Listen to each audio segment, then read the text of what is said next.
every child that has come into the centre since I've been the director below there, and but my deputy director, you know Rachel, the staff below there are fantastic, and I get a chance to play around with the kids then because they're all doing the teaching and everything. So I'm just walking around the place sunning myself. But I think I gave my mobile phone. I've given my mobile phone to every young person that has entered into that centre, and we have some right characters now. And I've been called to Garda stations. I've been called to court. I've been called to suicide attempts. I've been, and all the time, not one have I got a crank call or a messy call. And I just think that shows pure respect. These are the kids we're dealing with, you know. And sometimes below there, it can be very sad. And the sadness comes from the kids hearing their stories. But like I always say, all the kids want you to do is listen, hear it, hold it with them for a while. Don't hold yourself out. There's others there to do that, but hold it. Just be that ear, be that person that's going to be their support. You know, there's a guy, and he'd be an interesting guy if you get in the podcast too, maybe later on, a guy called Tony Bates. He's the founder of Headstrong and Jigsaw. And Tony came up with this idea. He's a good friend of ours, as John Monaghan is as well. The idea of one good adult. Every child deserves one good adult in their lives. And, you know, for me, every adult deserves the opportunity to be that one good adult. We all have that in us. And I think for me, that's the thing that I want the staff below. I want the kids deserve that. And, you know, you could be one good adult to a number of kids. And you could be there for them. And, you know, you get so much back. And that's not why you do it. But believe me, you do. I didn't get a job. I just got away life. That's what I got when I went to the centre. I remember my time down there, which was a couple of academic years.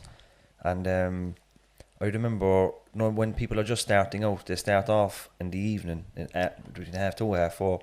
They come in, a lot of them shy, low confidence, maybe attitude.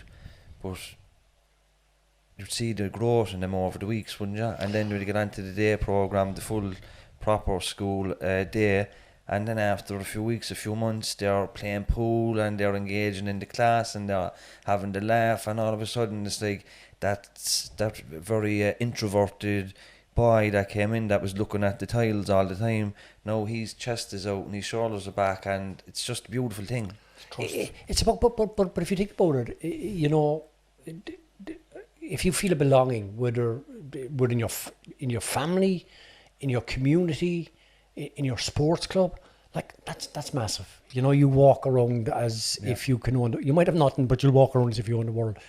If that's taken from you, if you haven't got that, so it's about giving that and giving them a place to be safe, where they're trusted, where they're believed in, and where they're loved.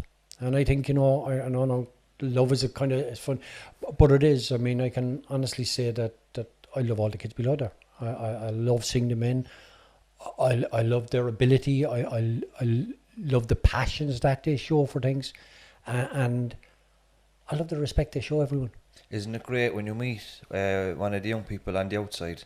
I often meet them, and it's just that connection and that respect that, you know, because young people are very honest, and young people will see through facade very easily. They know, like, if you're not genuine.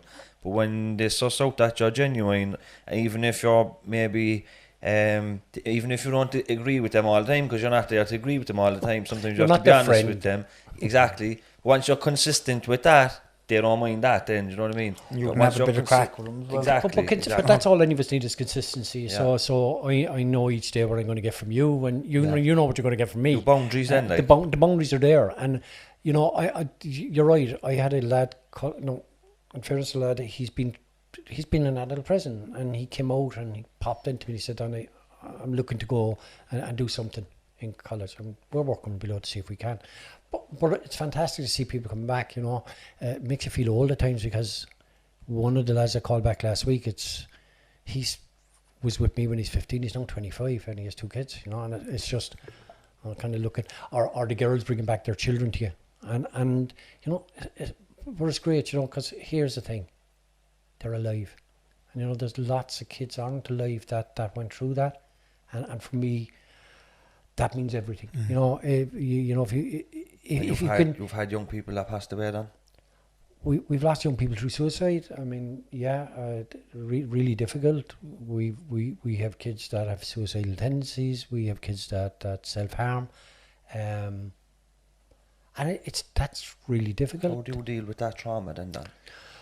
Well, I suppose, you look for supervision, I suppose, is important to me, and I have a fantastic staff that we can talk to below there, my deputy and my administrator, and we'll sit down and talk it through. I think I'm always worried that the impact that has on kids, they're with them, and I always say to the kids, it's okay to cry, tears are okay down the Life Centre. If I'm sad, if something happens, tears are grand, and it's okay, especially for young lads.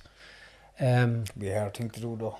Yeah, I couldn't cry as a teenager. I couldn't even show emotion. And it can be really difficult. But I think when you don't see that around you, and I think there's also this thing about guys with men anywhere in Ireland that don't cry. That's the only women cry.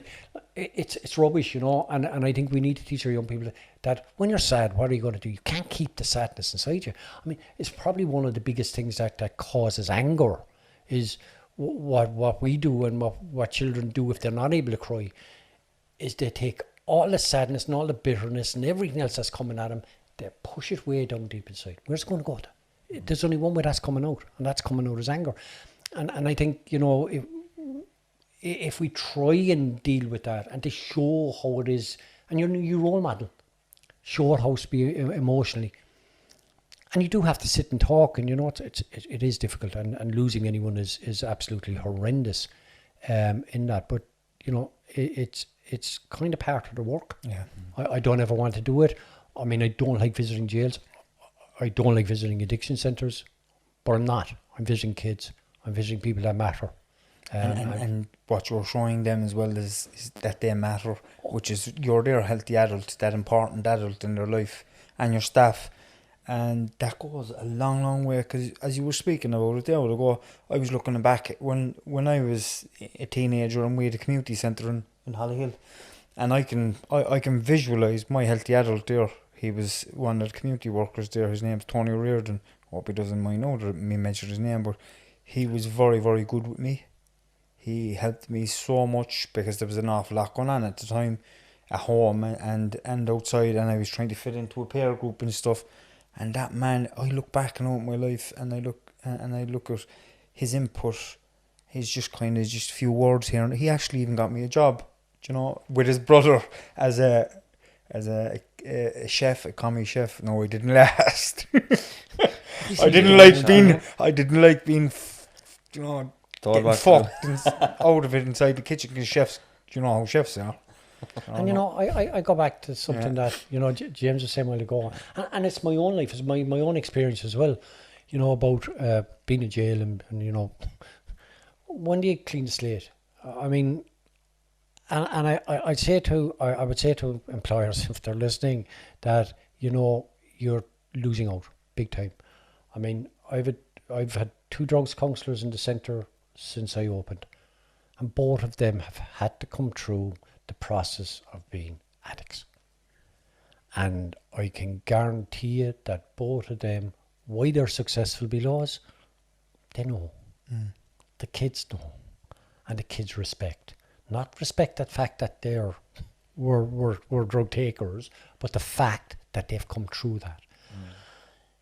It's role modelling again, it's healthy role modelling, but it's counsellors, and counsellors with experience. And I think for me, not everyone, but I think everyone that comes out of prison deserves an opportunity.